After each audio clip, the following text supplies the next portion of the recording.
Miarabantsika rehetra tonga soeto amin'ny site Mana Isan'andro. Mianja no anarako dia izy no Kevin. Izay moa dia tsy iza fa anisan'ny novidian'Andriamanitra mba hampandroso ny site Mana Isan'andro ho fampandrosoana ny asan'Andriamanitra aloha voalohany indrindra. Mety manontany ianareo mpijery anay sy mpanaraka anay hoe inona marina moa ny site Mana Isan'andro dia androany dia ho hazavainay aminareo amin'ny ankapobeny hoe inona moa ny site Mana Isan'andro dia iza no miara-miasa aminay nanomboviana no niforona izany site izany dia afaka hazavainao amin'ny mpanaraka antsika ve Kevin hoe inona marina moa izany site izany amin'ny ankapobeny. Miarabantsika rehetra mpanaraka ny site Mana Isan'andro.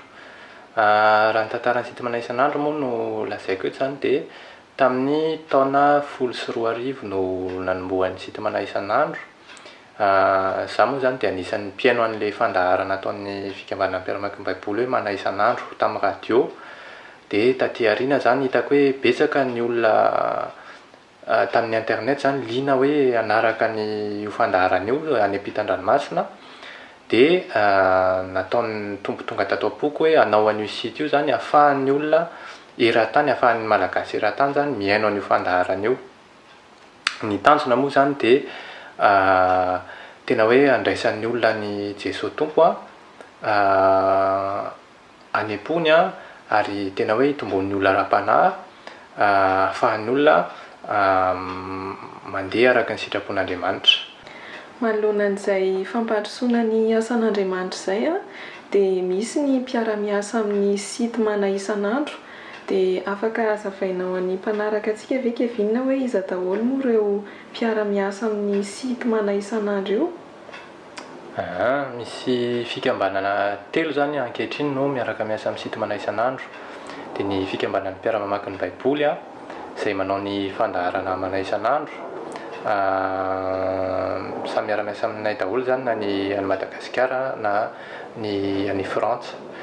Nisy koa ny groupe biblique des professionnels engagés na GBPE izay taritin'ny Andriamatoa John sy Ramaherson. Ny tanjony io fikambanana io izany dia ny fitoriana filazantsara any amin'ny toeram-piasana. Ary ny farany dia ny fikambanana CTMI Church Team Ministries International. CTMI dia fikambanana izay manohana fiangonana eraky ny Afrika sy ny Océan Indien. Mikasika an'izay mpiara-miasa amin'ny site Mana Isan'andro izay dia ny tena votoantony izao vidéo hozarainay aminareo izao dia te-hiresaka izay mikasika ny projet izay arahanay amin'ny CTMI dia ho hazavainay aminareo bebe kokoa hoe inona moa izany asan'Andriamanitra izay tohanan'ny site Mana Isan'andro izany dia afaka hazavainao ve ilay izy Kevin? Misy conférence izany izay karakarain'ny CTMI amin'ny 27 volana Jona ho avy izao ka hatramin'ny 1 volana Jona. Izany hoe 18 au 21 juin 2019.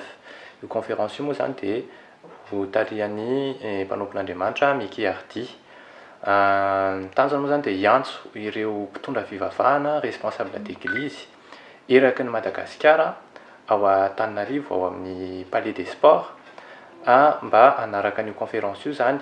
Ny hevitra izay taritiny CTMI moa izany dia araka ny tenin'Andriamanitra ao amin'ny Matthieu 4:4 dia hoy Jesosy tamin'ny mpianany raha misy olona ta hanaraka ahy aoka izy handany tenany sy hitondra ny azo fijaliany ka hanaraka ahy. Ilay izy izany hoe tena hitarika ireo mpitondra fivavahana hanohana azy ireo amin'izay tanjona izay hoe hijoro amin'ny fahamarinana handany tenany hirahina araka ny sitrapon'Andriamanitra. Ie dia misaotra ny Kevintsika nanazava an'izay projet iarahana amin'ny CTMI izay fa tianay ho ampahafantarina anareo ihany koa manoloana ny mpitondra fivavahana izay noresahana taminareo teo fa ho hitanareo aorianan'izao famelabelaranay ny site Mana Isan'andro izao ny fijoroan'izy ireo vavolombelona ny amin'ny fanarahana an'i Jesosy Kristy manoloana n'izany asa izay tanterahana miaraka amin'ny CTMI izany. Dia ankoatr'izay ihany koa dia tena manentana anareo izay mpanaraka ny sitemana isan'andro izay mba tena hitondra ambavaka manoloana an'izany conférence izany mba ho tanteraka soamantsara ary mba handray hery ireo mpitondra fivavahana ireo satria tena tsy mora tokoa ny mampandroso ny asan'Andriamanitra. Dia ankoatr'izay dia raha ohatra hoe manana fanomezana ianareo mba atolotra ho fampandrosoana ny asan'Andriamanitra dia hitanareo amin'roy eto ambanin'ity vidéo ity ny ahafahanareo manome an'izany dia raisinay an-tanandroa fa indrindra ny vavaka izay atolotra ireo no tena zava-dehibe mba ho fampandrosoana ny asan'Andriamanitra. Tao anatin'ny filazantsarany azo fijaliana no nahatsapanay mirala avy ny herin'Andriamanitra izay miasa teo amin'ny fiainanay satria tao anatin'io filazantsara io no nanadinonay ny tenanay, ny maizy anay sy ny titre angamy filaza azy. Ay ny atao hoe kristianina mahomby rehefa nambara tamiko dia le manombo ny nofo isan'andro ary manome sehatra an'i Jesosy Kristy hiasa eo amin'ny fiainana isan'andro. Nianatra hoe atoky an'Andriamanitra amin'ny zavatra rehetra.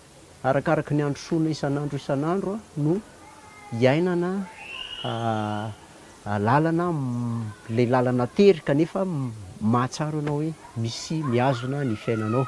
Nanova zavatra be dia be tao anatin'ny foko ary nanitsy ny lalako, ny fisainako, ny fitondrantenako.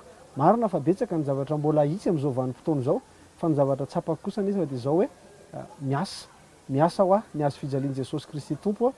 Raha mijery ny tantaran'ny apôstôly tamin'ny fiangonana voalohany, Galileana, olona tena tsy nanam-pahaizana fa sokatra ny fonjareo ary Andriamanitra afaka nampiasan zareo malalaka. Ny zavatra tena nandresy lahatra tato amin'ny filazantsara ny azo fijaliana dia ny nahita an'ireo rahalahy sy nafantatra hoe 7 taona niaraka ary mbola miaraka mandrakity ny androany.